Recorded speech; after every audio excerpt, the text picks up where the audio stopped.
Okay, so we go to the module. So we now go to the module 3B, which is optimization modeling. So here you have the course. So here you have the course materials for today, and this is what we are going to use. So you select the day 3B, and we'll be talking about solving optimization models in Julia. So I will start with an introduction. So let me just open. Where do I have this? Mm, so optimization. Okay, so this is the subject for today, solving optimization models.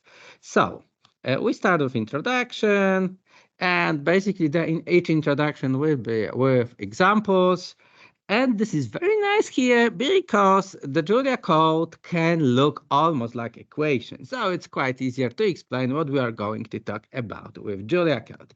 So what you can see here, so we'll be talking about optimization models when we have a set of variables. So here, for example, I have two variables, x1 and x2. And our goal is to maximize some functions. So of course, I'm start with a simple example, and then we'll be getting into more and more complicated examples. So we will be talking here about linear programming, no mixed integer linear programming, quadratic programming, and so on. And we'll be looking at really great, at fantastic Julia library, which is called JuMP. And JuMP is really nice. So you will see in a minute. So this is the objective function. Then we have the constraints. Yeah, and the goal is to find x1 and x2 that satisfy the constraint and minimize some function. Of course, I think if it's two variables, we could even plot it on to the surface and solve it. But then later we will look how it can get more complicated. Okay, so let me go. Of course, to the Jupyter notebook. So, where is my Jupyter notebook for that? So we will be going with this step by step. So this is the version info, kind of less important. And then we will have the code to build optimization model. So what I do here, I'm defining the optimization model, m equals model.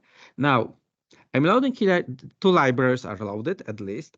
One is named JuMP, and the other is Higgs. So the JuMP library is working with something called solvers. As of today, the last time I was checking, exactly 50 different solvers are supported. So 50 different solver libraries. It's a huge ecosystem. This includes commercial solvers as well as open source one. I will tell slightly more about this in a minute. So we are defining here model. So this is an object defining a model. And now, so this we have a mathematical programming model. So what do we need to define? We need to define a set of variables and a set of equations. So here the variables, variable x1, x2, and then we have objective and we have equation. Get attached to the model. So model is a kind of a box when we can attach each to it, and then we can print the model. Okay, so let's see. So this is the model. It's nice because it is looking quite like something we could have in a textbook. Oh, sorry, I started from some in the middle. It doesn't matter so much, but I will start with this one as again. Okay, so the other one was slightly longer. So I'm loading here those libraries, JuMP and Higgs, so I need both of them. I'm building a model. The model is using some optimizer, and this optimizer here is the solver. Like I mentioned, there are 50 of them. We are defining the variables. We can print the model. So here's our model. A type of model is a JuMP model. And if I just type it into console, the way you can see here, It says it's a JuMP model minimization problem with two variables with some objective function as affinite expression. So this affinite expression, if I have variables like this, I could write for maybe below. I could write, for example, x. So to write underscore symbol underscore one, you use LaTeX. We use in Julia LaTeX formatting. Basically, you can use LaTeX for lots of stuff in Julia.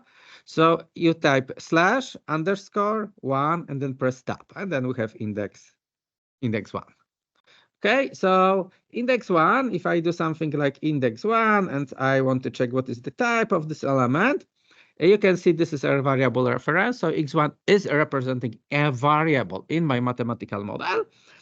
If I start doing something with this, say I write 2x1, then it's an expression.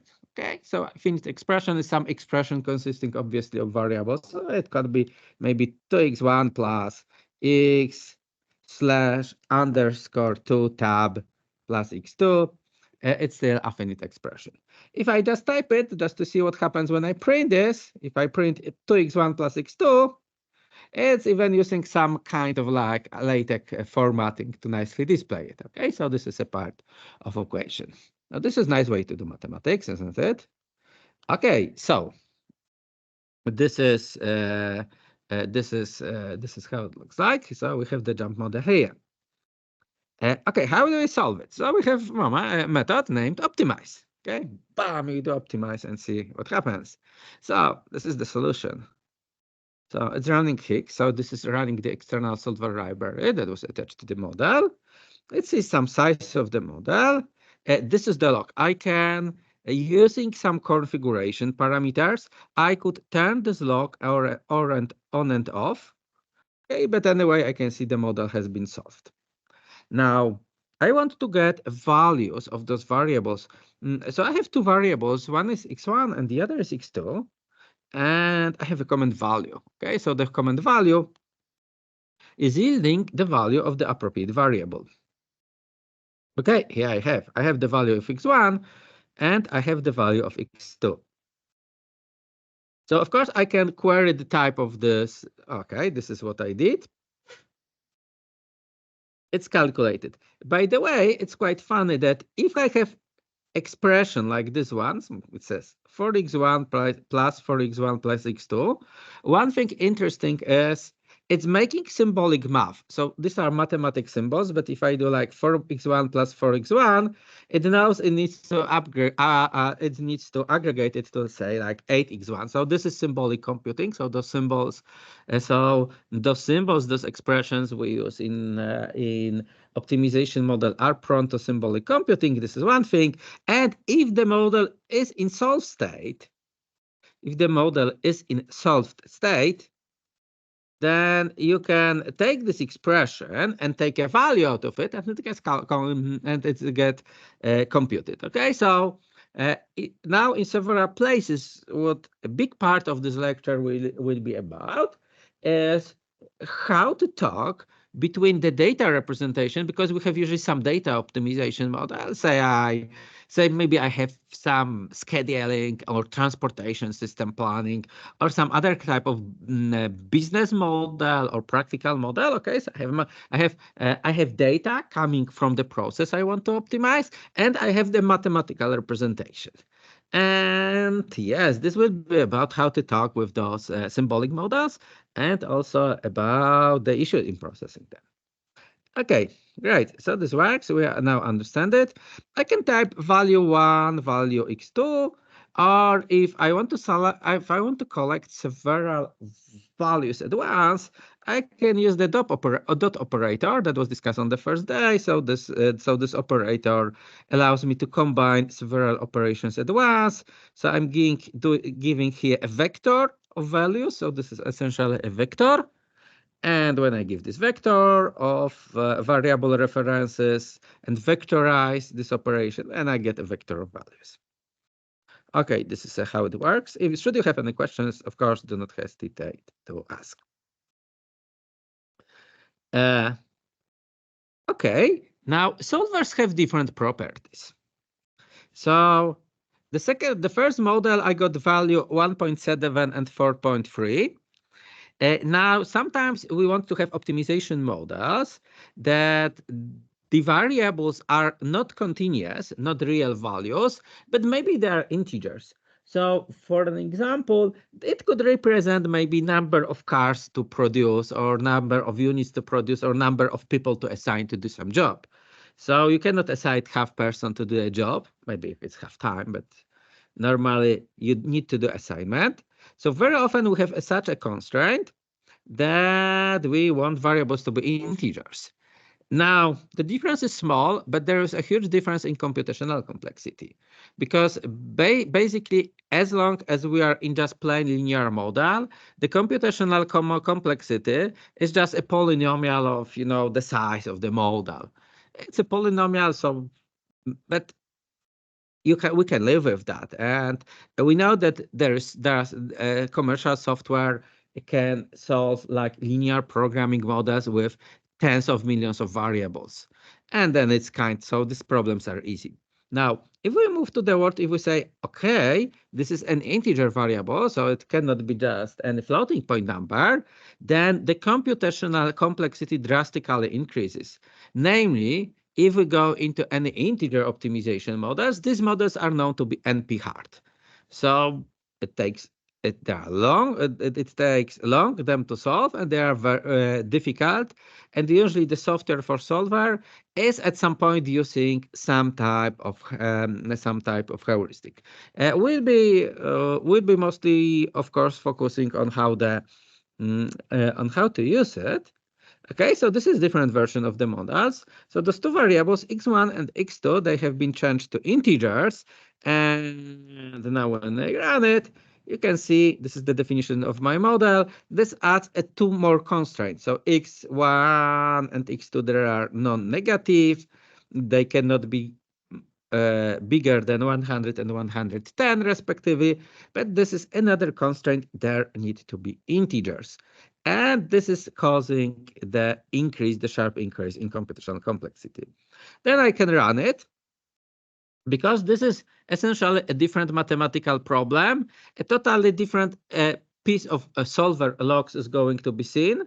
And if we think about solver implementation, it will be a different algorithm implementation. Uh, Perhaps so many heuristics are based on trying to solve first the non-integer version of the problem. Okay, and this is this is called a linear relaxation of such integer optimization problem. But anyway, sometimes it does not help much, and still the problem because of different shape of the solution space, still it might not solve the issue.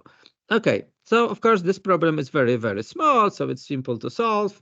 And then I have solution. So the solution is a set of integers. Another thing that needs to be noted, we are here into numerical computing. So you already know that computers are not so very good when it comes to being exact. And the same is here. So sometimes when you even say these are integers, you might still see an example, a result like 1.99999. And to be more specific, each solver software has some accuracy. I'm not sure if it's in here this time, but each solver software has some accuracy parameters that you can also you can also manipulate. But nevertheless, there is the solutions we are obtaining are with regard to some accuracy. Okay, so you have seen two types of model. As of today, like linear programming and integer programming.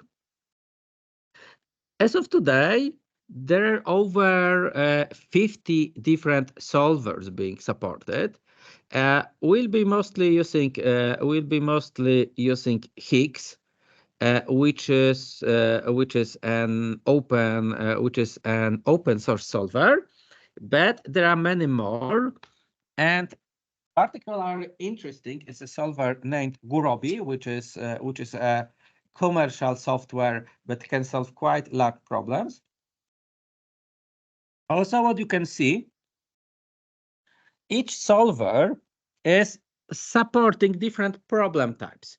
So, so you have linear programming, mixed integer linear programming, nonlinear programming, mixed integer nonlinear programming, single call optimization, and so on. And depending on the problem structure, you might be needing to switch from one problem to the other. Basically, the solver software is going to tell us that the problem definition does not match the solver properties. And of course, all those sub-problem types, except for LP problems, these are NP hard for generally, and they generally can take very long to solve. But we'll be looking into some examples. Now, this is something I have told about the first day. Have you been on the first day? Okay, so some people have been, and that is also recorded. So this is about how those add thing works. So I can see one person that was not on here on the first day. So just very shortly recap. So Julia is using something which is called so Julia supports something which is called metaprogramming. So basically any piece of Julia code can be represented as a Julia data structure. So here's a small piece of code, parse x equals 5. Maybe I increase the font.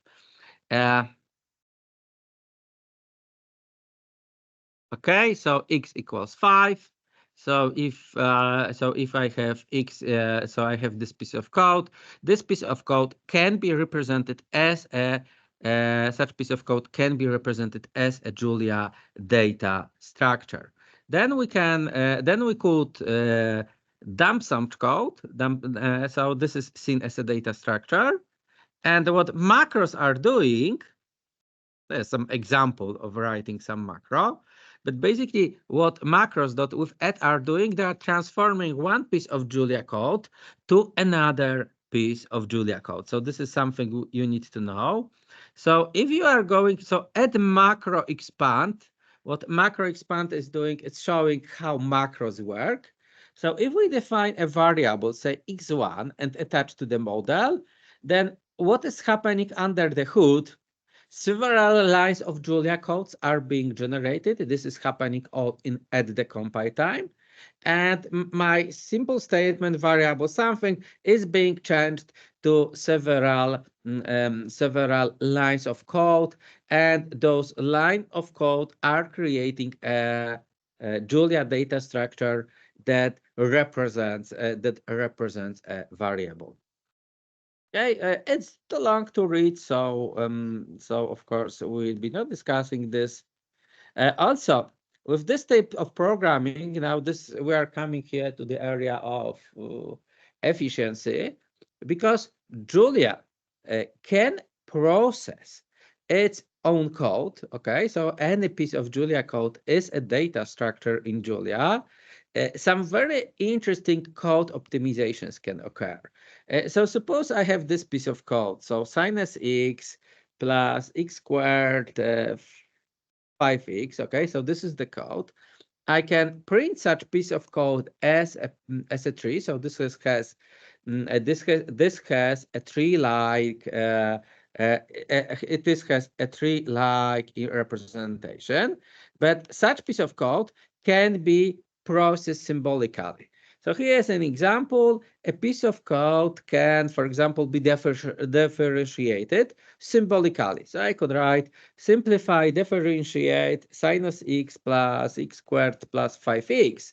And if I do it, you can see that Julia, this library is clever enough that it's producing a correct derivative of this.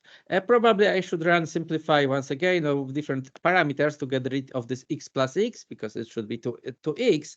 But basically, what you can see, Julia is quite good. Julia is quite good in symbolic processing of code This matters, for example, if you are going to do like deep neural networks, because if you have like gradient functions, you could have your Julia compiler to calculate symbolically the gradient functions. And it's much faster than doing it numerically, of course. It takes sometimes to differentiate a piece of Julia code, but then you have it symbolically processed, and then any kind of computations is order of magnitude faster. So this is indeed, so the programmability of Julia language is really a nice is really a nice property of this language. Okay, so we see how this works here. And now we have discussed a simple model. You can also have a feeling that since we are doing here symbolic computing, in some cases, Julia Optimizer, I mean the JuMP library or Julia compiler can also sometimes simplify it. Okay, because it's possible to process Julia code on the symbolical level as well.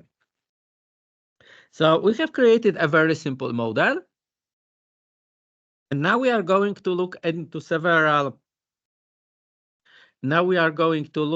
into several use case scenarios that are going to make this model more and more complicated. Okay. So this will be based on some use case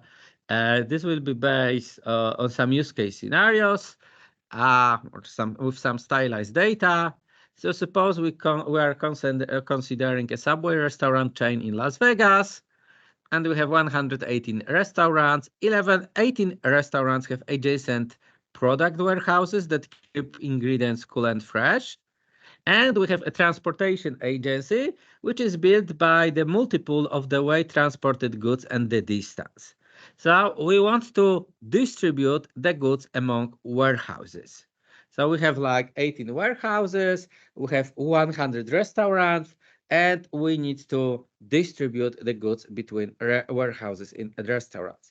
So we'll be looking at the following mathematical problem, which is kind of standard transportation problem. It's popular in handbook, but of course our main goal is to understanding the APIs of JuMP, how to model these problems. So this time we will have arrays of decision variables. So this time earlier we had a single decision variable. Now we have entire array, because by x, I, and j will be representing the number of units transported from the if supplier to the j requester. So essentially, we have I times j, the number of decision variables. So this is the number of x's we need to solve this problem for. Then for cost, we have unit transportation cost. So here we have the linear objective function. So this is our linear objective function, and this is cost, so we want to minimize. So usually, we want to minimize or maximize. And then we have constraints, and these are simple constraints. So if I'm going for each supplier each supplier indexed by I, each supplier has some maximum capacity. So if I'm taking a warehouse, all the sum of all goods that are departing from a specific warehouse must be lower than the available supply. So this is the constraint on the left. And constraint on the right, I have demands. So we have restaurants. Each of the restaurant should get enough goods, and this demand needs to be satisfied. Please note that I'm using here greater than and lower than. Although perhaps I do not, equation would be kind of good enough, but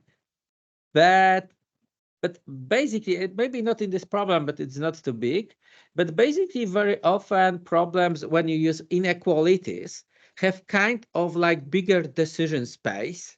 And for heuristics, which are present within solvers, they are easier to solve. This is kind of empirical. It depends on a specific problem type, but usually as a rule of thumb, it's better to use inequality than equality. Yeah, this is how probably how this is in numerical computing somehow, because of course this is the cost.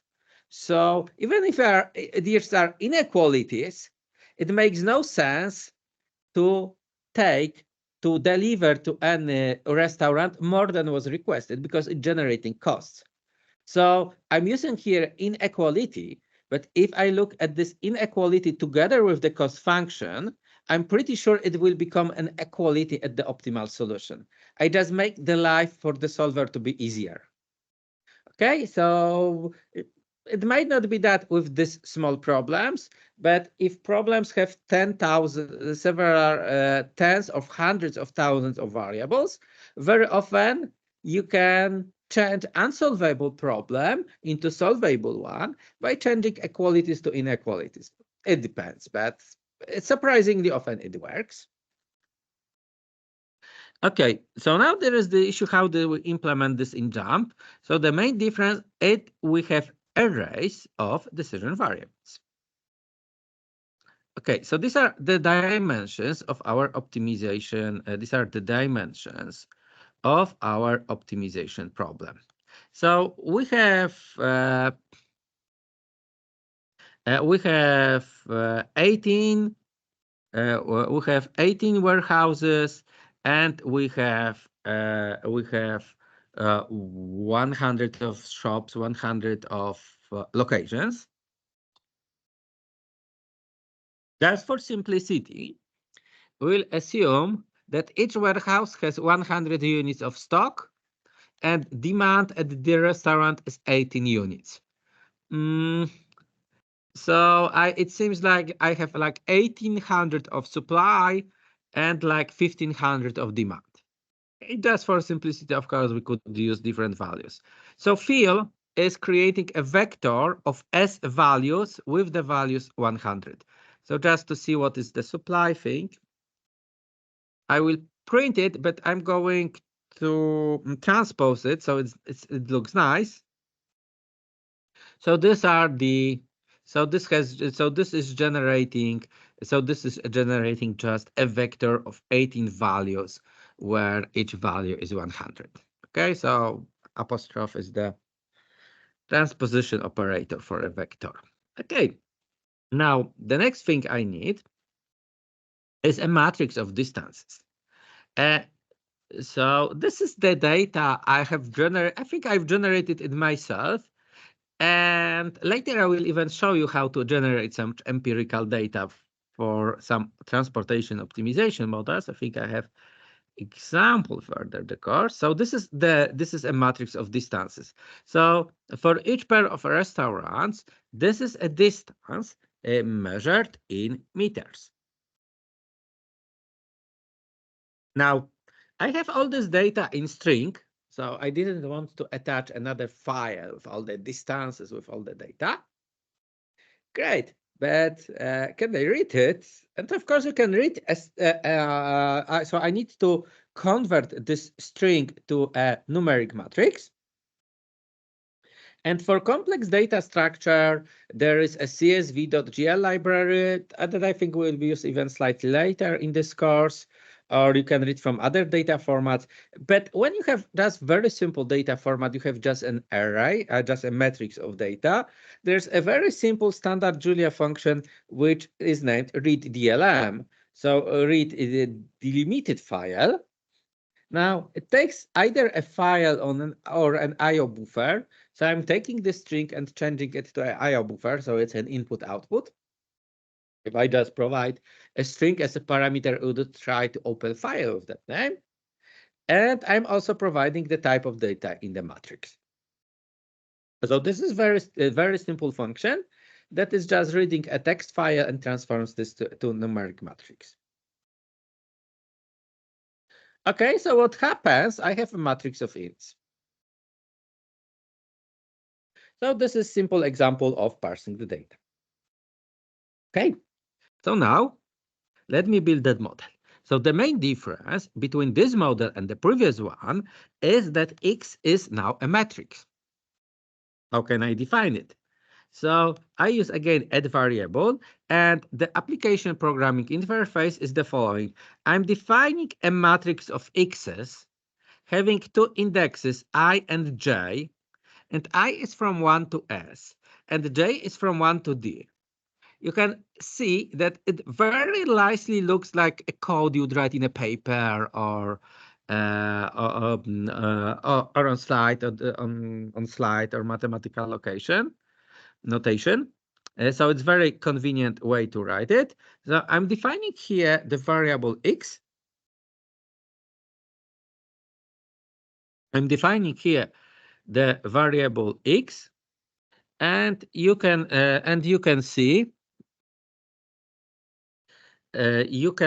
that x has these two dimensions, I and j, from 1 to s. And I'm also saying that x is not greater than 400. Anyway, it's probably 150, but just as an additional check. So you can see that it's not greater than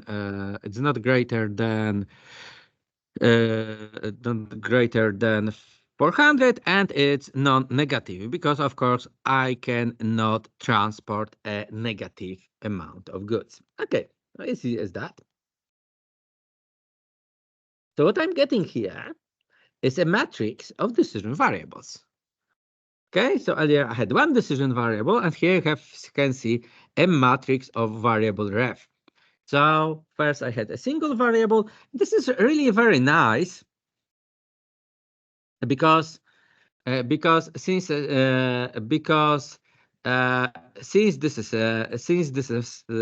is a matrix, so several matrix operations it's going to behave like a matrix, and several matrix operations are going to work on that.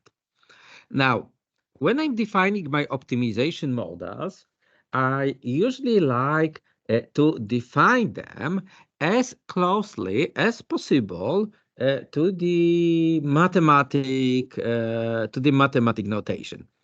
So what am I going to do now? I'm going to introduce that sigma is the summation symbol.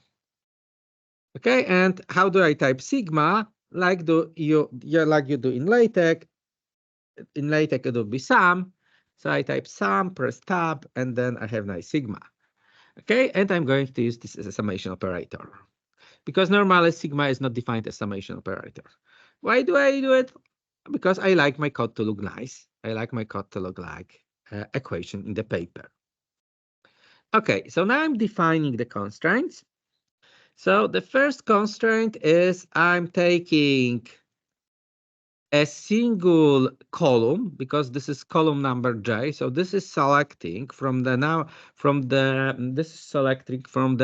matrix X all rows. So this is select all rows, the array slicing operator, and the column identified by j. So this is selecting entire column, and I'm using here the summation operator for this to look nice. So I'm saying the sum of the column needs to be greater than the demand. So of course, what it means that the demand needs to be satisfied.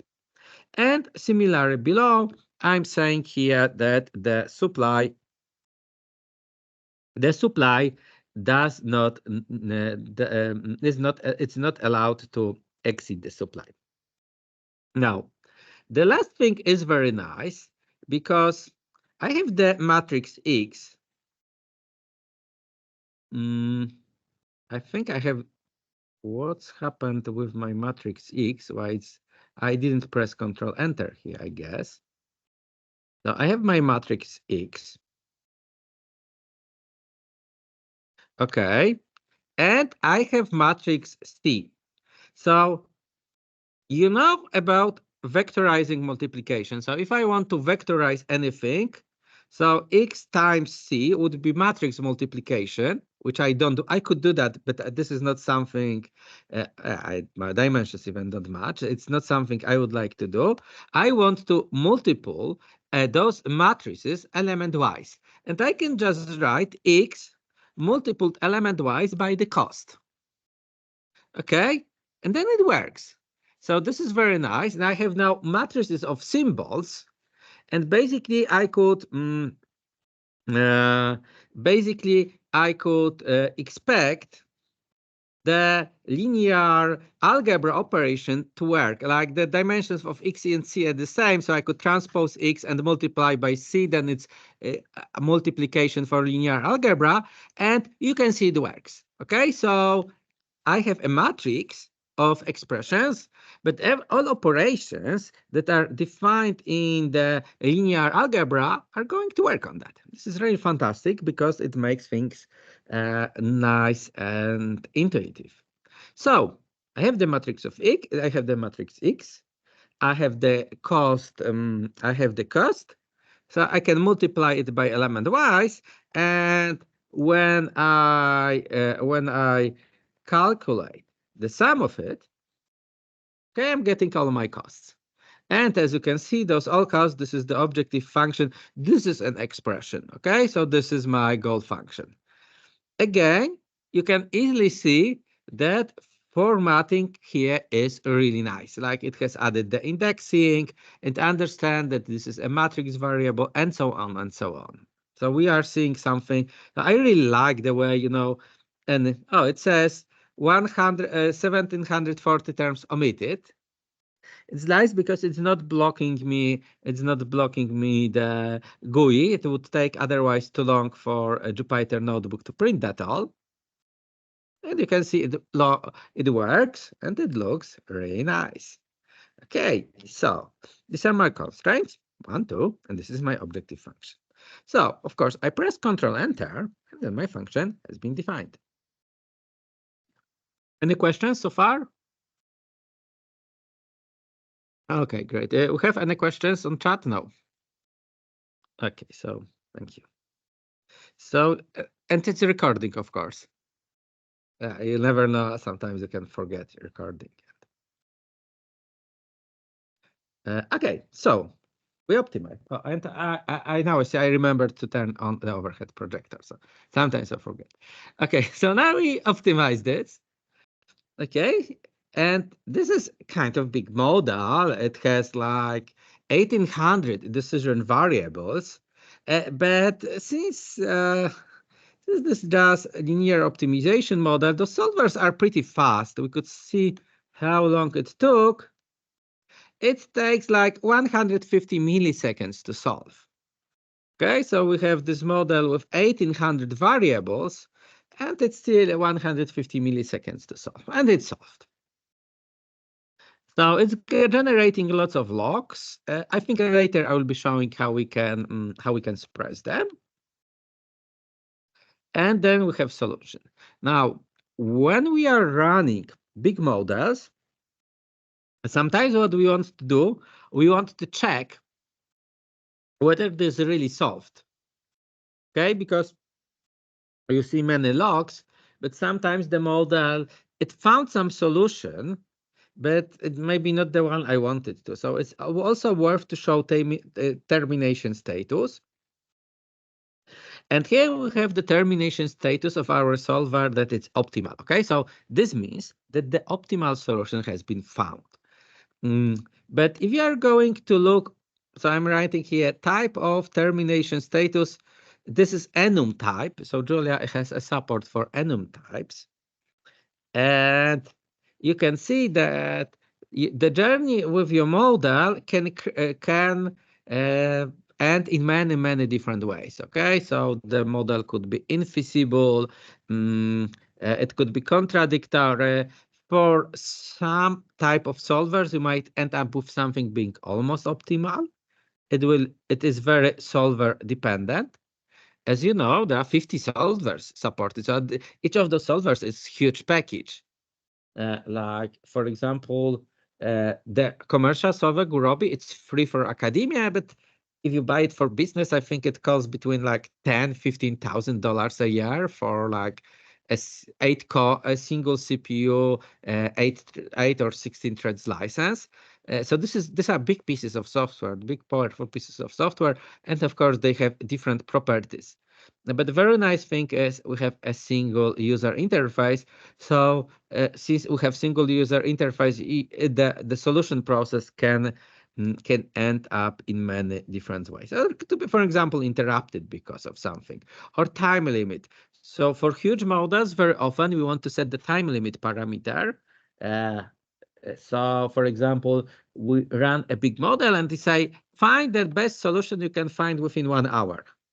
Okay, this is very common in business projects, that you cannot wait like 2 months for solution when you are planning the roads for Uber for the next day, or the roads for, I don't know, transportation network at DHL. You need to have solution sooner. Okay, so we can show the solution. So we have solved the model. So X is a matrix of variable references. So if I want to get the solution, I have the function value, but since this is a matrix, I need to vectorize. So I write value dot. And you can see I have a matrix, and most of flows are zeros, but somewhere from here and there you have a flows of like 15 units. Okay, what you can do now, if you have quite sparse matrix like here, and we have a feeling that basically, most of the warehouses should be providing something, and each of the restaurants should get some product. So you'd be expecting this data to be kind of widespread, to be scattered across the space. So sometimes when I'm working with sparse matrices, or I have a feeling that my matrix is sparse, I quite like the presentation with that is offered by sparse arrays. If I'm going to say that my array is sparse, Julia for larger sparse arrays is using quite nice ASCII representation. I think Jupyter Notebook was here not quite perfect about spacing those ASCII lines. Something is missing here in the last line. Maybe I should change something with the code. Maybe it would be better in other browser. But nevertheless, I can easily now see here that the results are most or less evenly widespread. So it looks good to me.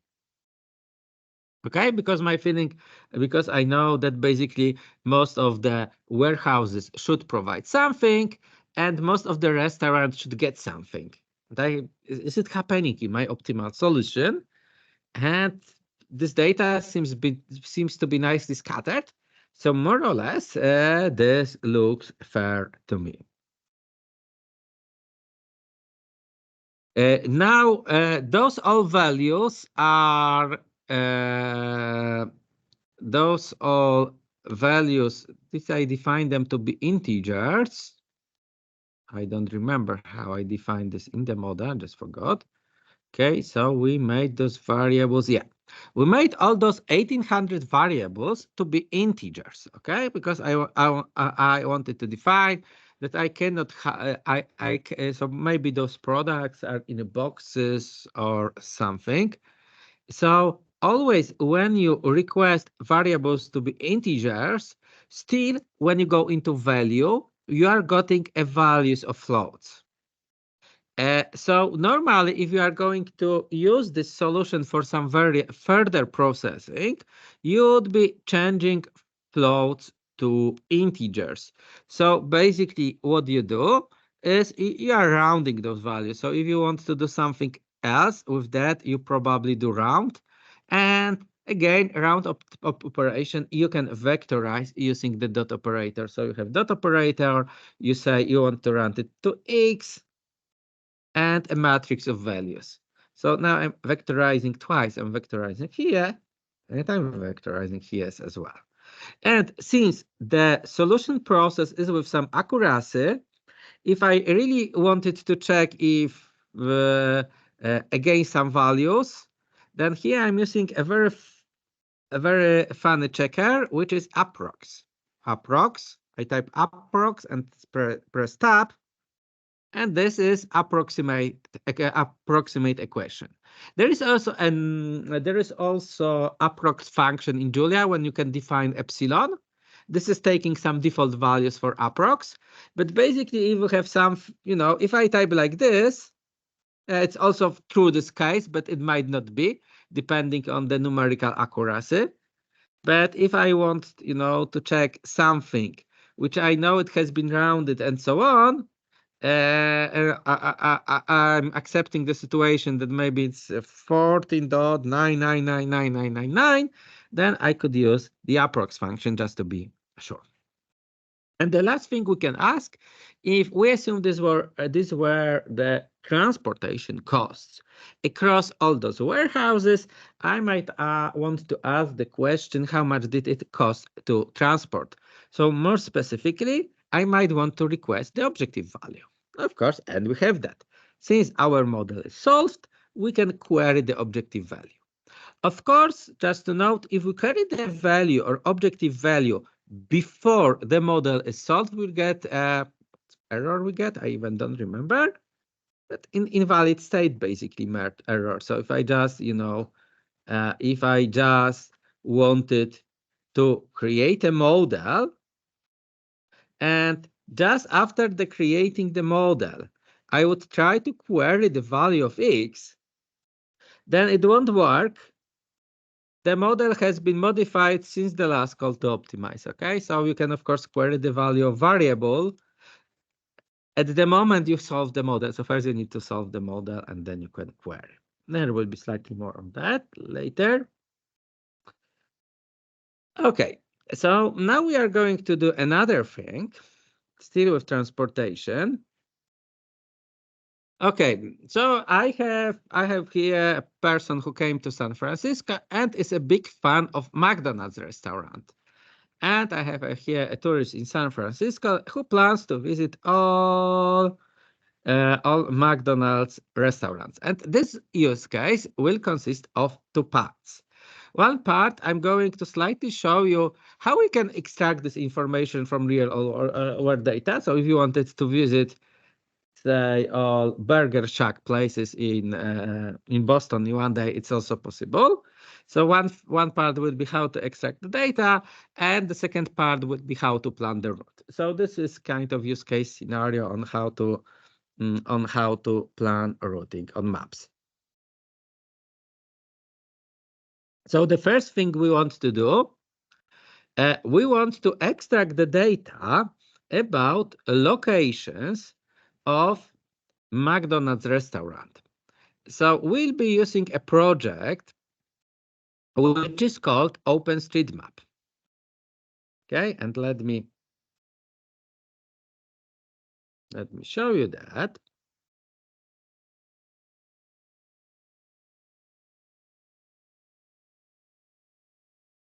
Okay, so okay, this has shown me Poland, but let's use, I have this use case scenario of San Francisco, could be Boston as well. Okay, so we have some geographic location. Now, this works like kind of Wikipedia for maps. So everybody can edit this map, edit a road, and so on. And it's also available for extraction and for analysis. So what you can do, you can select any area of the city you want. Okay, so you can select any area of the city. And when you press export button, you can download this information as an XML file. You can download this. You can download this in few ways, because sometimes the main button does not work. Like they have server crash, but there are many other providers of free maps. But anyway, you can download any piece of data. So how does this piece of data looks like?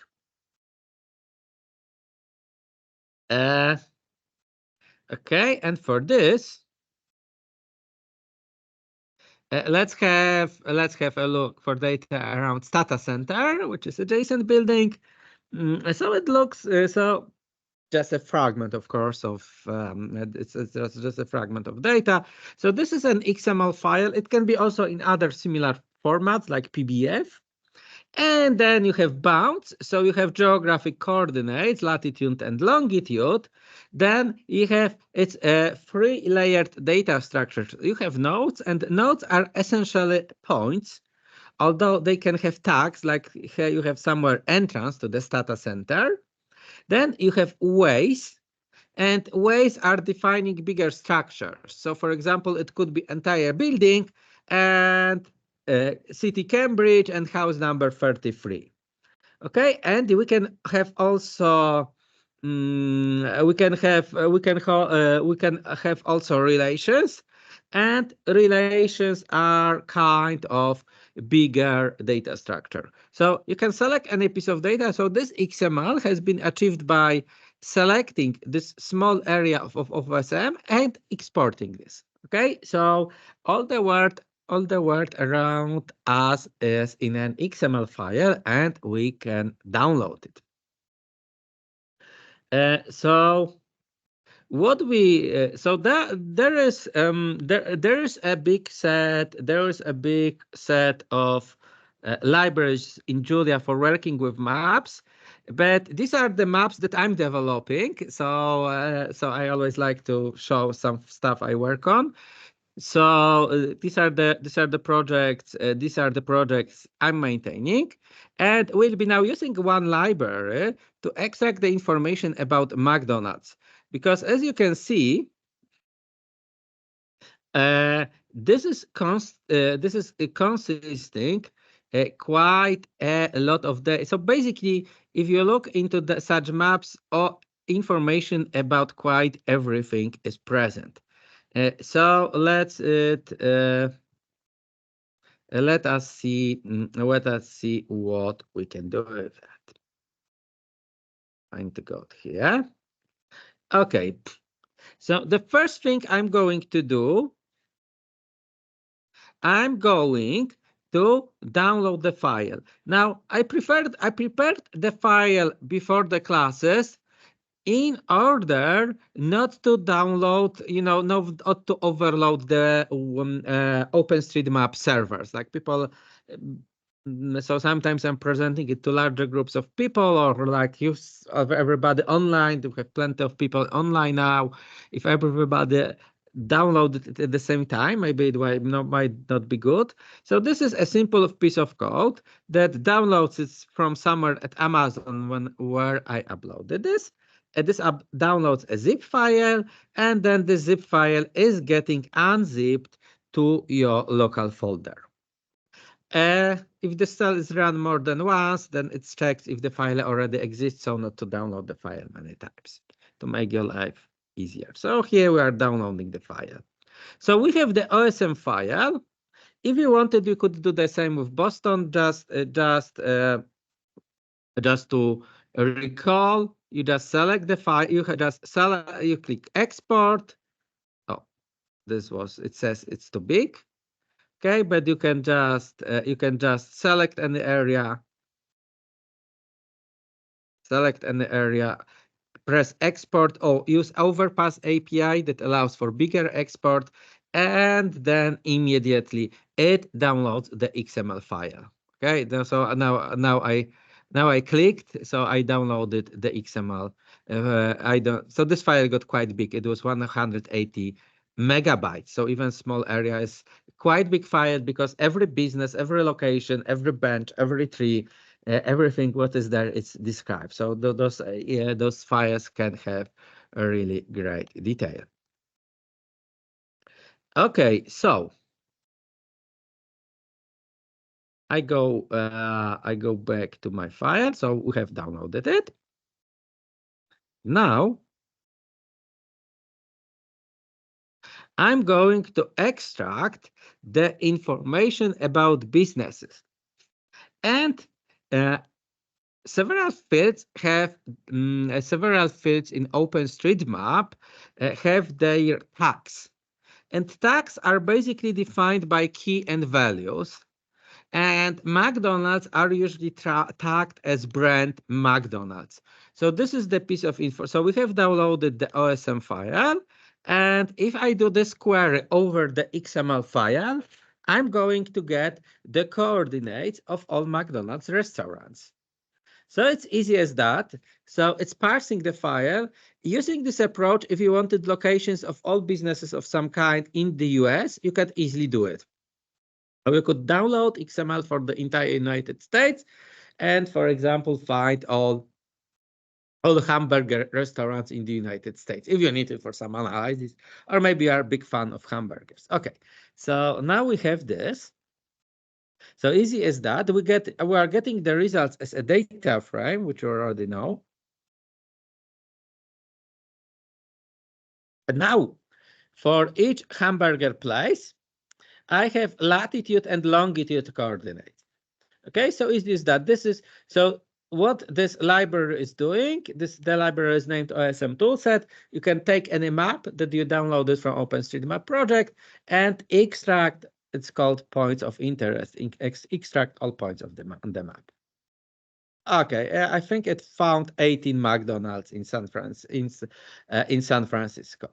I don't know if these are all, or if these are all of them, because maybe somewhere not were described differently on the map.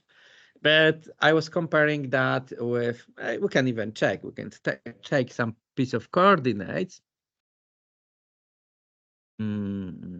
Just to show this, I'm not lying, and it's all working good enough. Let's just copy paste it. Wow, yeah, it works. So you can see it looks like a McDonald's place somewhere in San Francisco. Okay. Sorry if it's not Boston example, but just San Francisco, but it would be the same. It's warmer there, so I thought it would be nicer weather on the photo. Okay, so now I want to, so next thing I need to do is I want to calculate. So I have the stories that is visiting all McDonald's places. So I need to calculate the distances between those places. Okay, so I need to calculate how long, what are the distances. Now this is the piece of code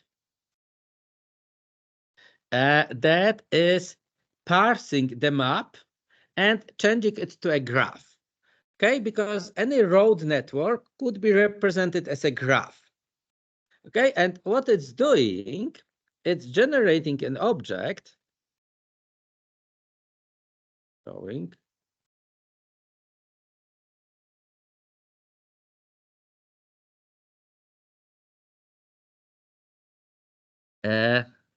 okay, it seems my Jupyter notebook crashed and I need to restart it. I don't know why. It has happened to me a few times in the past. So let me try this again. So I was not able to interact with the cell. Yeah, now it should be fine.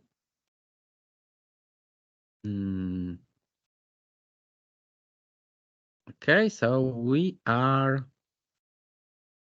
probably now I need to execute this again. I need to load this.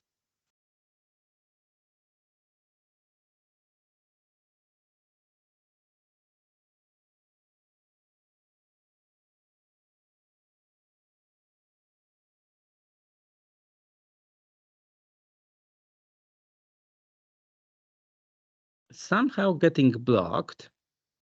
Okay, I will try to restart Jupyter notebook. So something has blocked with the Jupyter notebook. I do not have a good idea why this happens. Something has hanged. You know, these are just computers. So give me a minute. I just restart. I don't know what happened.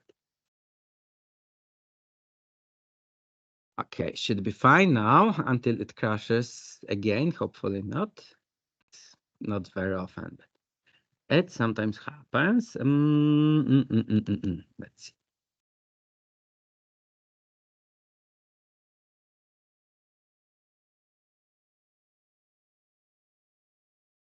Okay,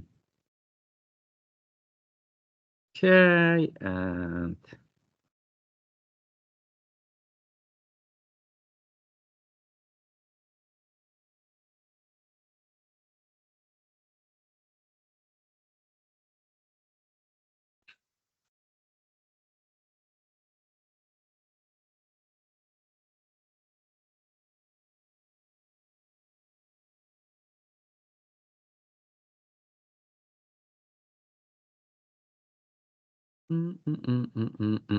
something is wrong with this Jupyter notebook, and I don't know why. What has happened?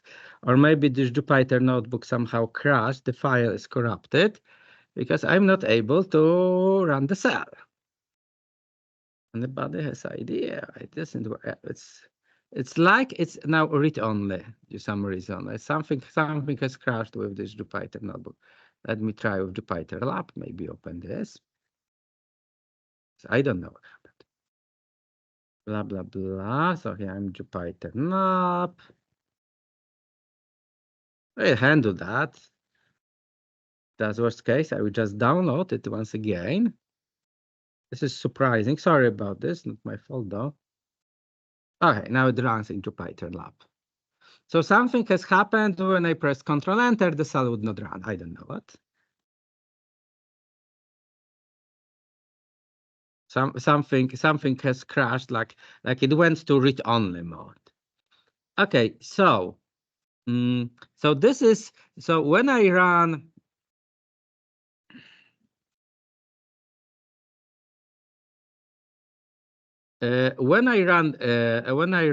this instruction, here, I'm getting a graph which is representing the map. So any piece of map can be represented as a graph. So I could do md.g. Maybe it will take a few more seconds to load because I've restarted everything. So this is once this of course gets loaded. So md.g is a graph. So this is a directed graph. So this area of San Francisco, it has like 30,000 vertices and 93,000 edges. Okay, so if I have a graph, then for a single point, so for each set of points, I could calculate a distance on this graph. I'm not going exactly to discuss. I'm not going exactly to discuss how it works because it's just using the API. But basically, I'm taking here all pairs of points, and for it, so I have some number of those McDonald's places, and for each pair of McDonald's places, I'm calculating the driving distance. So the shortest road is finding the shortest road on map as on the graph. So I'm calculating the driving distance in meters between places. So these are the distances in meters for all pairs of McDonald's restaurants in San Francisco. It is also taking in consideration that you need to choose different directions of road. So this matrix, as you can see, is not symmetric. So from McDonald's 2 to McDonald's 1, it's 6,200 meters, and from McDonald's 1 to McDonald's 2, it's 7,100 meters. Okay, I have the matrix. So now we need to define the optimization problem so we can plan the tour of McDonald's around San Francisco. So we collected the data. Okay, so we are going now to define the following optimization problem. So the cost matrix is essentially all of the travels I made. And I'm going to use a binary variable x that is going to indicate whether some given agent is traveling from one point to the other. So if you can imagine, I'm not sure how good I'm going to be with plotting, but if you can imagine, we have some I really hate new Microsoft Paint But you can imagine, we have some, how good this is. You can imagine we have some sets of points, okay? And for each pair of points, this variable x ft is being either 0 or 1, depending whether I'm traveling between one point and the other. So say this is the point f, and say this is the point t. So I have an arc. This arc is represented by the binary variable x xft. It's maybe not so good for plotting. Okay, so this is a binary variable xft, and this, if I'm traveling from f to t, this binary variable is 1, and otherwise it's 0. Okay, so I'm using a binary variable to represent whether I'm traveling an arc. And this is a cost of traveling. So in this type of problem, I'm probably minimizing the distance of all travels. So I have the distances. I calculated the distances since I took the data I took a map of San Francisco, extracted all locations of McDonald's. For each pair of McDonald's locations, I have calculated the distance, the traveled distance in meters. So now I can I can I can calculate the cost. So this is the cost function. And now I have constraints. And we have the following constraints here. So I have plenty of restaurants, and I know that each restaurant should be visited once. So for restaurant from T to 1, the sum of incoming and outgoing edges always should be 1. Okay, so what it means that for this guy here,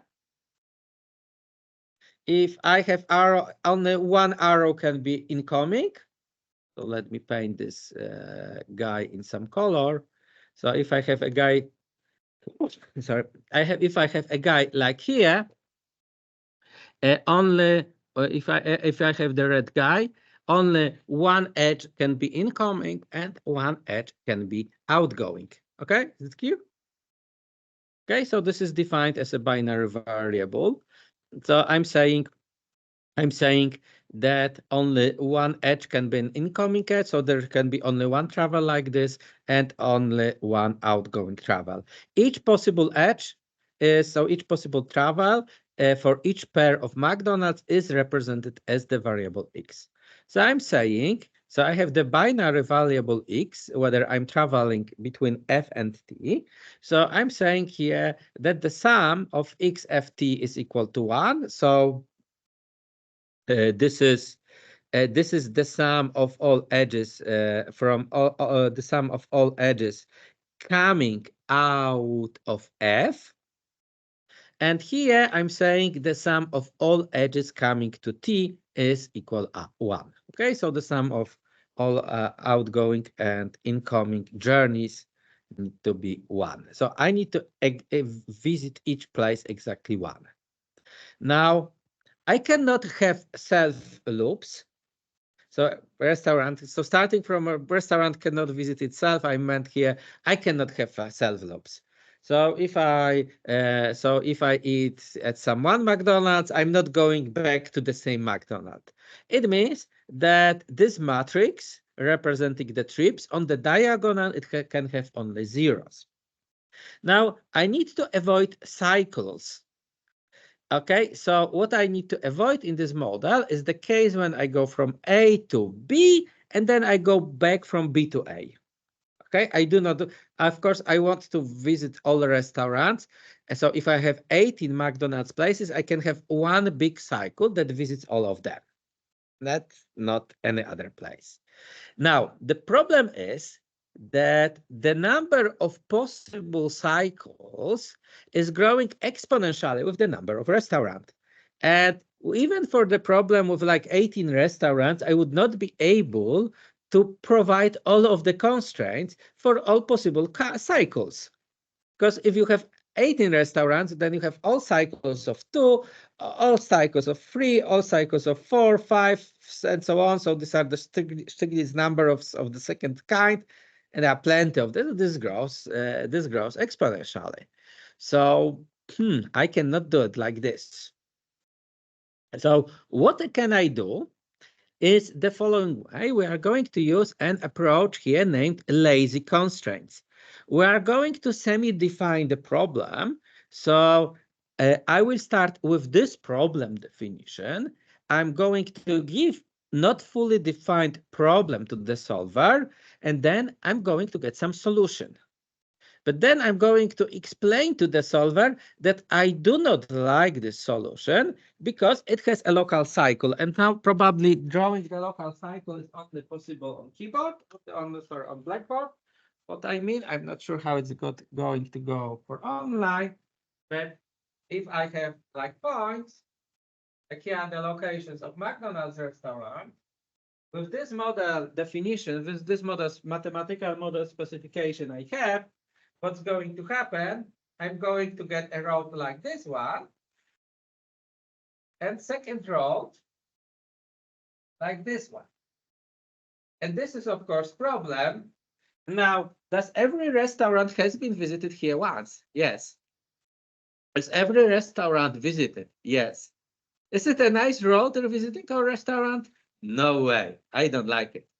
Okay, so these are called cycles, and since there are many possible cycles, they are growing exponentially with the size of the problem, because then I could have, for example, a cycle like, so suppose there is one more guy here, then maybe there would be, then maybe that would be cycle like this, but there could be different combination of cycles and so on. There are many possible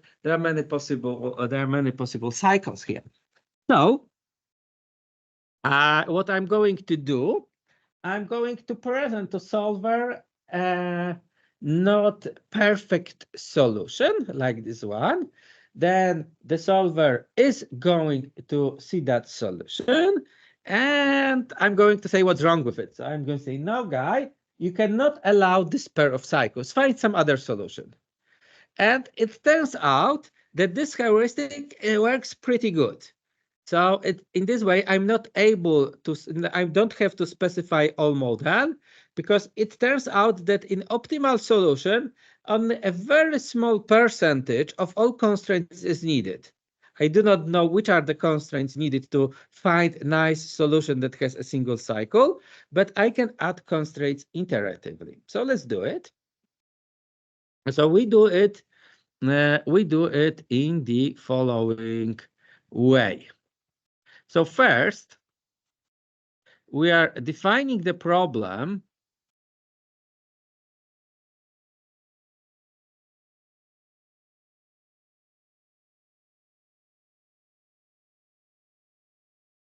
So first, I'm defining an imperfect problem, and I'm solving it.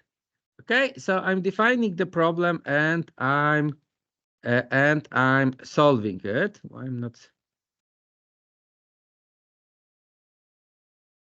Okay, I also did here set silent. So this time I solved the model, but I'm not seeing the results, okay? Because I will be running the model many times. So I didn't want to see the results. When I can,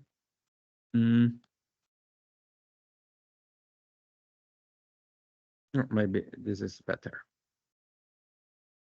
Okay, so here I'm running the model. Now, having some solution, it means I'm having here at end of the step some solution. I could show it. So this is a solution is a matrix of 1 and zeros. And by the way, here you can see I have numerical accuracy problems. So maybe not a problem. Yeah, some of those zeros are positive zeros and some of these zeros are negative zeros. As you know, probably, and the numerical representation we have in computers, we have both positive zeros with plus sign and zero with minus sign. Probably I should round it up to the nearest integers, and then I have nice matrix of ones and zeros. Anyway, so you can see the negative zero is here. These are those rounding errors that lead to something like this. But then what I can do, I can find a cycle in this piece of data. So this is very simple code that takes a solution that is here said to be in xv, like x values variable, and is yielding a cycle. Okay, so let's see how it's going to work. So for the solution for 18 restaurants I found, if I try to see the cycle, I'm going to see that I got a cycle of 11 restaurants. So so I ended up a solution like the one I have on the blackboard. I have 2 cycles or maybe more. And one of the cycles is, so the biggest one here, the biggest cycle is visiting 18 restaurants. Okay, so I'm doing the following thing. I write a piece of code that is checking whether the model is solved. And if the length of the cycle is lower than the total number of vertices, because what in the end I want a path that is visiting all the restaurants in the graph. So this will be a cycle of the size of the number of restaurants. So what I want to do,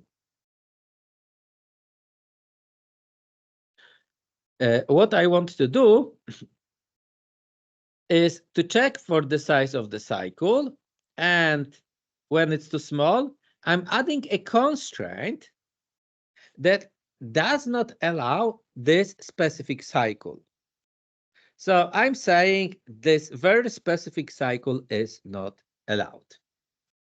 And if I run it, if I run it, for example, once, I had added a constraint since the cycle length was 11 and it was lower than 18.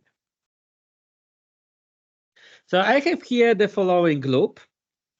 I solve the model, I search for the cycle, and if the size of the cycle is lower than the number of vertices in the graph, I'm adding a new constraint to the model and restart the solution. And if I do that, after like 10 steps, the model is solved. On the other hand, if I wanted to put all model into solver, it would probably not fit into memory. Or maybe just by adding few more McDonald's, it would surely not fit into my RAM memory. So with this trick, I can solve really big models. So let me now think. So I have solved these models. Let me now try to plot this map. So this is taking the plots package. It's taking the real locations of those McDonald's places and just drawing straight lines and just drawing straight lines showing how the places could be visited. So because in transportation system we have one-way roads, sometimes we can see roads that are overlapping in theoretical data in mathematical model, in mathematical solution for a traveling salesman problem. You do not want to have the roads to overlap, but in road system we could have, for example, one-way roads, and such things could happen. Okay, so this is our route. We could also plot this route on map, and there is a very nice Python library named Folium, and this is the example where we are going to call Python from Julia. Okay, and let's see what's going to happen. So this is a piece of code that is drawing the map. I'm not going, so this is a piece of code that is drawing the roads. So basically I'm saying this is a map, so I'm creating a map object. Here I'm saying that I want a specific geographic coordinates of this map. And here I'm plotting polylines on maps. And here I'm plotting circles on maps with some latitude and longitude coordinates. So if I run this, I'm getting a very nice tour of McDonald's around San Francisco. Okay, so I've solved the optimization model. And I got onto the map data. So here we have a very nice tour of McDonald's locations around the city. Okay, now we have optional example. So what I was doing here, I defined an optimization model and I kept solving this model, updating model, solving this model, updating model.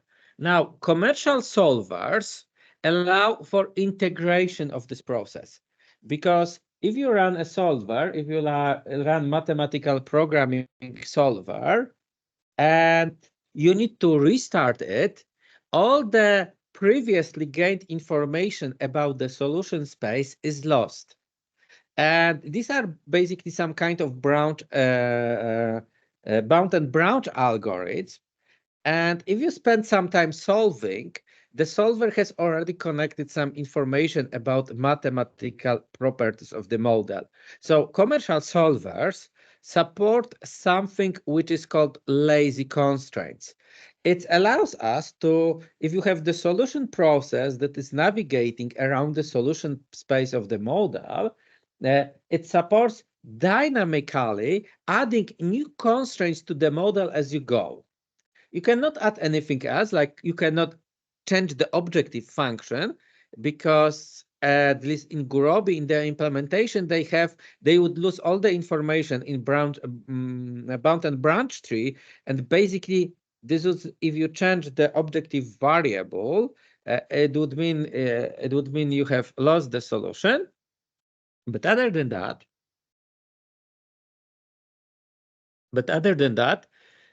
you can add any new constraint. So this piece of running this piece of code requires a Gurobi installation. So Gurobi is free for academia, and you can obtain, if you are academics, so for educational or research purposes, you could obtain a Gurobi license for free. And the difference here is the following. So this time I'm loading Gurobi optimizer.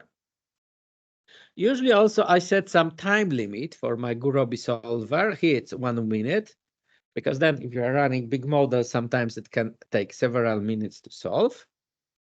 And I'm adding a callback handle function. So this function is designed to dynamically add constraint in the solution process. So basically it's going to work like this. If the solver is going on to get onto any corner of the solution space, so this is navigating over a multi-dimensional on a multi-dimensional convex simplex, when it's getting into any corner of this multi-dimensional space and thinks it could be solution, then the callback function is being called. And this callback function here is now checking what is the size of the cycle. And if it doesn't like the size of the cycle, a new constraint is being added to the model. Please note that this time we are using a function named build constraint rather than constraint. So if you are dynamically adding constraints to the model, you are using different macro. And such constraints are called lazy constraints. So the idea is you do not fully specify the optimization model. You let the solver run, but then you are looking at the solution. You say why you do not like it, update it. Looking at the solution, say why you do not like it, update it. And it works. So if I run this, assuming I have Gurobi, then it should get nicely solved. So you can see I have some initial solution. So Gurobi found the first solution that it had a cycle of the length 9, then 6, 6. Of course, I'm starting just with the node number 1, and I'm navigating through the solution to the next one, to the next one, to the next one, and I'm looking what is happening with the cycle, and I'm adjusting this adaptively. Are there any questions so far? Do anybody wants to ask about anything? Or we have some questions online? No, no online questions. Do you have any? You want to comment something or? Okay, then we just go forward. So, what we did so far, these were mixed integer linear programming models. Okay, but sometimes we want to solve models that have slightly different structures. So we were JuMP implementation, Gurobi callbacks. Oh, before that, there is one thing. I'm not sure if I have slide for that, but in Julia, there's also for routing problems, there is very nice library traveling salesman heuristics. And you can just solve it like this, that you provide the distance matrix, and then you get a solution. And it's using not solver, it's not exact, but it's very fast. So there are very efficient heuristics for the traveling salesman problem. And with solvers, even if so, without so for solvers, the complexity of this problem is growing exponentially. And without callbacks, you can solve with Gurobi, I think something like up to 36 restaurants. And with callbacks, you can get up to something like 45. But basically, for larger problem sizes, you need to use some heuristics. You are not able to obtain information with a mixed integer linear programming solver, even if it's the most expensive, the best commercial solvers. So this is as far as you go. And for larger problem sizes, you need to use some heuristics that provide approximate solutions. And this traveling salesman heuristic you can easily use to very large problem sizes. Thus, we'll have like 0.5% or 1/4% loss to the optimal solution. So now we'll go to non-linear programming models. So suppose we have the following quadratic form where we want to estimate parameters. So basically, we will be using quadratic programming to estimate some parameters of models that are minimizing some goal function. So suppose we have now the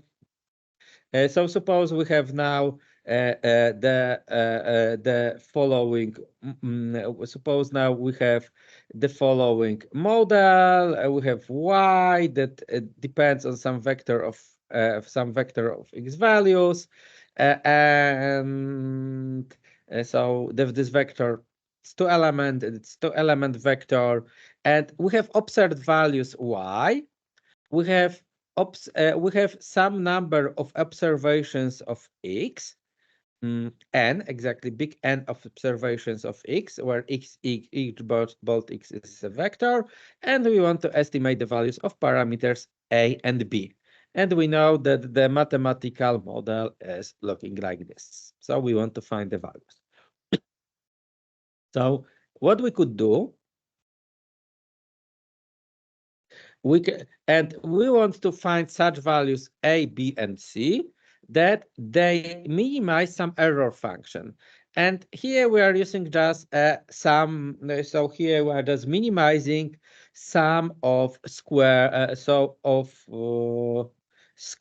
of errors. Okay, so this is error between the data from the model and the real observed data. And here we have errors, squares of errors. So we are minimizing the sum of squares of errors. Okay, so it's very easy to be done in JuMP. With the only thing, we cannot use Gurobi for that.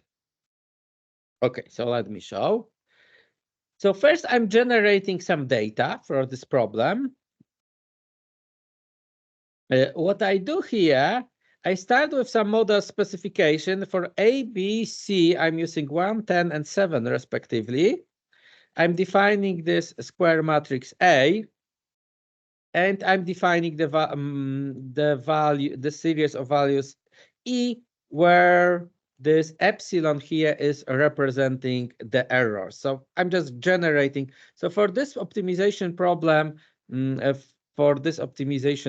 I'm just generating the values myself. Okay, and now so the goal will be, so I know that the values A, B, and C are 1, 10, and 7 respectively, and my goal is, suppose I have some set of values X that I randomly generated and some set values Y. I want to find back the values A, B, and C and see if they are going indeed to be somewhere around 1, 10, and 7. So this is the vector of Y values. It has 1000 elements. And let me show how you define this optimization model. Now, here's the problem, that this model is non-linear, and I will not be able to use it with solvers that support linear models. So here I'm going to use a solver named IPOpt. It's interior point optimization model. It's probably the best open source solver that supports non-linear modeling, if it's like strictly non-linear, because Higgs can solve, for example, if you have a quadratic goal function, but for something like this, Higgs cannot be used. So what am I going to do? I'm defining this variable. So this is the matrix of this ABC. I'm calling it AA or something. So this is my matrix of values. And I'm defining the error function. So this error function is defined what was in the equations. So these are the observed values A times I'm calculating those values from the model, and then I'm making it into squares. And it's easy as that, because I have observed values. Here I have equations from the values from the model. And then I can say my objective is to minimize this sum of squares. And if I run it,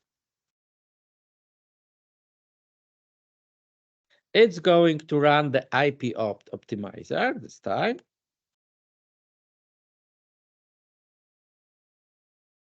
And I'm going to get a solution, which, because we have had quite a plenty of values, is even despite so A, it was the source data, and this is the solution, which is we had quite a lot of values, is almost good, although it here adds to 5. Yeah, because this is how the problem is defined.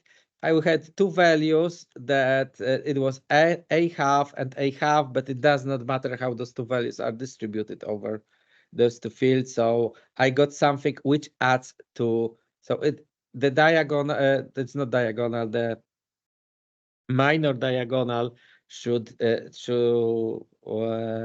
so these two values should sum up to 10, and I can see they sum up to 10, and here is 7, so it's 7. Now, indeed, this problem has only a quadratic goal function, so I might be still able to solve it with Gurobi.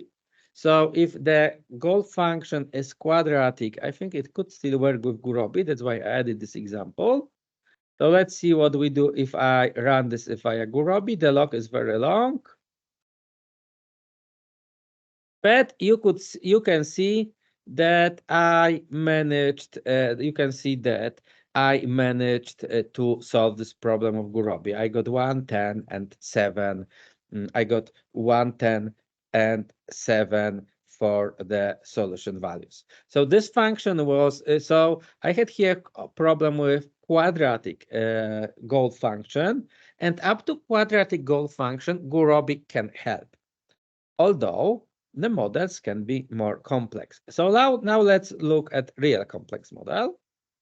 Maybe not so bad, but to understand more API. So this is a scenario for flu pandemic or for some flu pandemic dynamics in a school. So we have a school, a community of 300 individuals, and there is a flu being developed. And basically, it worsens is a virus. At each week or each day, somebody can get sick. We assume that it's a one-day virus, and so on the next day, this person will be healthy. And if the person is healthy, they get immunity to being sick again, because this is how viruses work. So we can imagine we have some virus that lasts one day, and we have a population of 300 students. And now our goal in the simulation model is to understand how such virus is developing. So we have three possible states of a patient. They can be susceptible, infected, or recovered. So if a person is recovered, they cannot get sick anymore. And we have the following parameters: size of population. And we're going to use the following model. The number of people infected on a given day is the number of people infected on the previous day to the power of alpha multiplied by beta and multiplied by the percentage of susceptible population. Okay, because this is the number of susceptible people, this is the total number of population, so this is the number of people infected on the previous day to the power of alpha times beta multiplied by the size of susceptible population. So this is a very typical model used in pandemics modeling. You can see such model very common in pandemics modeling. And having this model, let us assume that we have some empirical data. So we have the following empirical data. This is a valid Julia code, so that's why I wrote it like this way. So on the first day, there was one person sick, two children, 4, 8, 15, 27, 44, 58, and then the maximum number was 58, and then more and more people got immunity from this virus. So then it's 55, 32, and the last 13 days, nobody was sick because everybody got sick or recovered or never caught the virus. Okay, so this is how fast the virus was spreading. We could also those model parameters alpha and beta. You could also interpret like alpha the number of contacts each person is having, because it's to the power of alpha. So how intensively the people are contacting with each other, and beta could be interpreted by how strongly contagious a virus is. Okay, so alpha is kind of number. It's a parameter representing how intensively people contact, and beta how contagious the virus, how strongly contagious the virus is. So we have the empirical data, and now we build the model. So what we want to do, we want to minimize the sum of squares of errors. So again, we are minimizing the sum of square of errors, but now we have several equations. So the first equation is describing the number of people infected on each day I, when I is to 1, 2, up to have, I think, 30 days. So we define Si as the time indices. Now we have the model that the number of people prone to infection, the number of susceptible people on the day I is equal to the number of prone people on the previous day minus the number of people infected. Because if somebody is sick, they are not prone infection to anymore. They just recover and then they get immunity. Then we have the actual observation. So big C here is representing the actual number of people being sick. And we say that the actual number of people being sick is the number of people being sick in the model plus the error.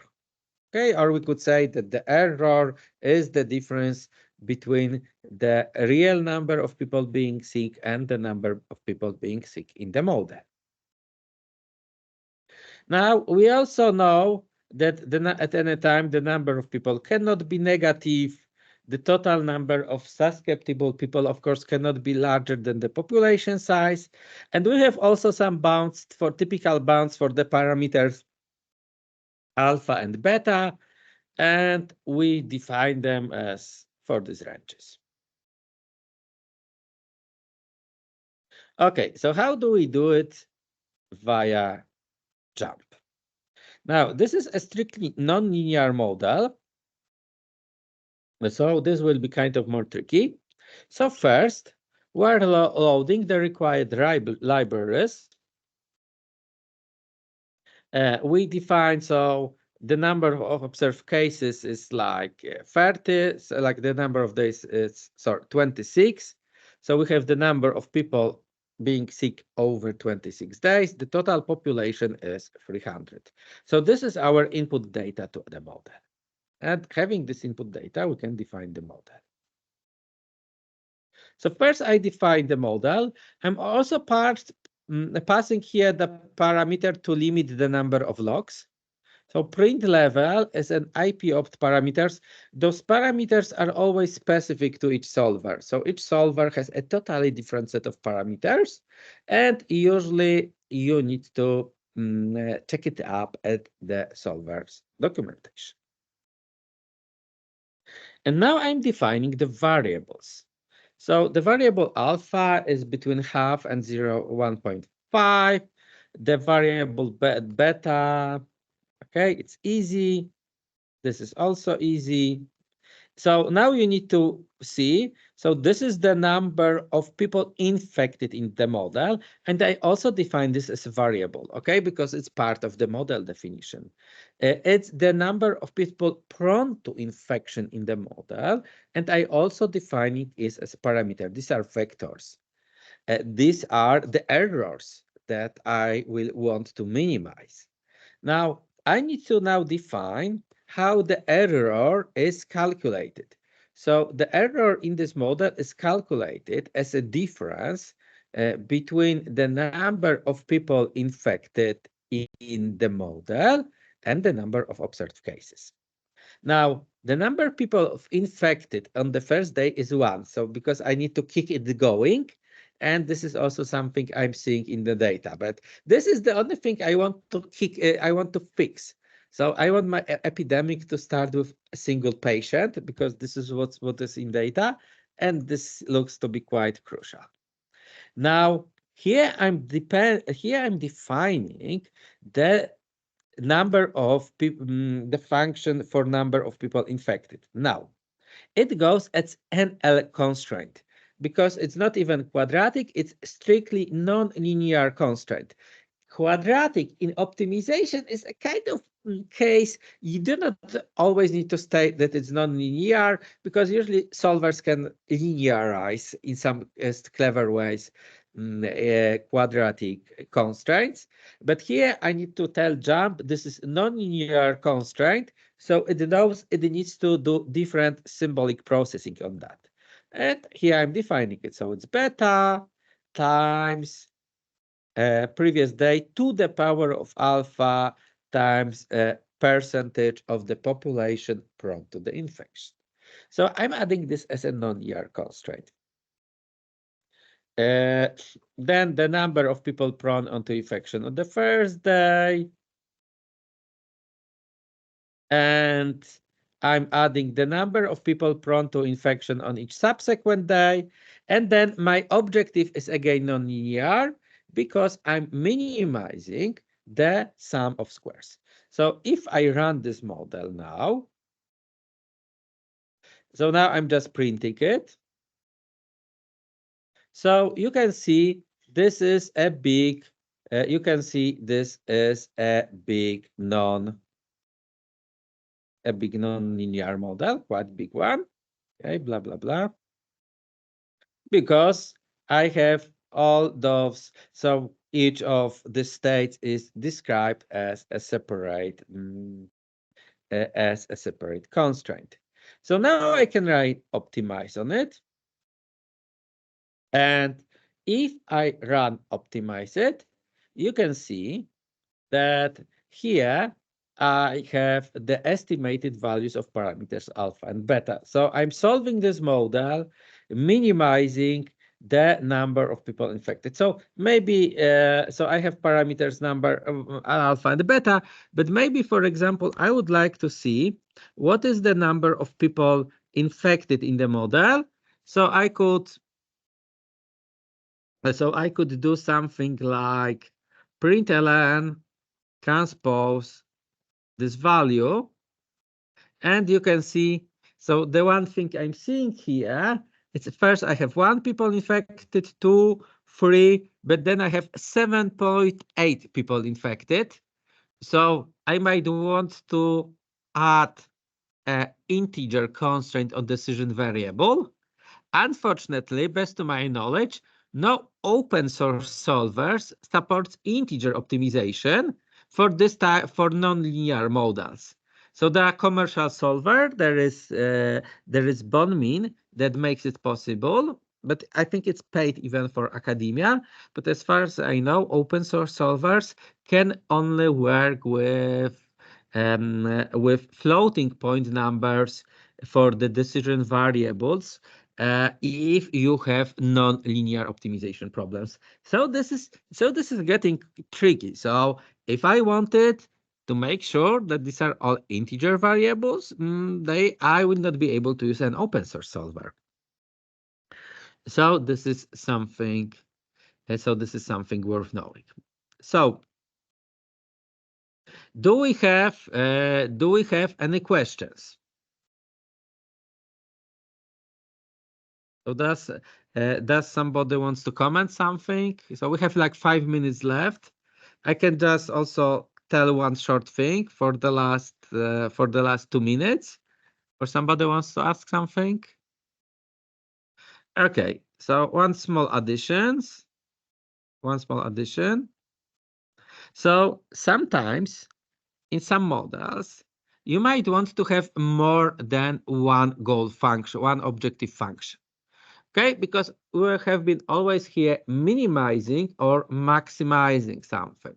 Sometimes, for an example, in financial analysis, in stock portfolio optimization, you might want, for an example, at the same time to maximize profit and minimize risk. So this is very typical scenario in portfolio optimization. And there is also a nice Julia library for that, and probably I do not have time to discuss in the detail, but there is a library named JuMP. And JuMP is a Julia library for multi-criteria optimization problems. So sometimes, you want to weight one criteria over the other, and you want to have a library that is nicely aligning you this data. And this is one quick thing for the end. So here's a use case scenarios when I have 10 stocks of companies. I read the data, okay, and I'm constructing a multi-objective optimization model. This is again a non-linear model because stock portfolio modeling, these are non-linear models. So I'm creating not a model, but multi-model. So multi-model is a type from multi-JuMP that allows us multi-objective optimization. And what I can do, I can define one objective, I can define second objective, and then I can set that this model has two objective function. So one is a risk and the other is profit. And then if I optimize it, we just show it as I have no time. Then for those two functions, so one is profit and the other is risk. I can show I can show a Pareto frontier. So Pareto frontier are all those points where I cannot correct one criteria with the other. So the bigger the expected, profit, also the bigger the risk. Okay, this is yet another library worth knowing that it's available in Julia. If you want to do multi-criteria optimization, this is also possible. So we have discussed quite a lot of optimization models in Julia. So I've shown you. Maybe I will just go here to the table of contents. So I've shown you the linear. I've shown you the JuMP library, which is very nice. It supports symbolic processing. We have seen several mixed integer linear optimization problems. We have seen binary optimization problems as examples of routing. So the traveling salesman problem. Of course, this problem has many extensions and so on. We have looked at quadratic programming, and this was mentioned that it can still be solved with some solvers such as Gurobi, but then later we moved on to strictly non-linear optimization problem. The optimization ecosystem in Julia is perhaps the best optimization ecosystem from all programming languages. No other programming language has a framework that supports 50 co-solvers at the same time. And there are solvers for commercial companies or popular open source solvers written in several languages can be called from Julia. So if you are into mathematical programming, I would assume there is no better tool than Julia. So that is all for today. Thank you very much for participating in the lecture and have a great afternoon. Okay, and or if you have any questions, comments, then maybe during the break. Okay, thank you very much.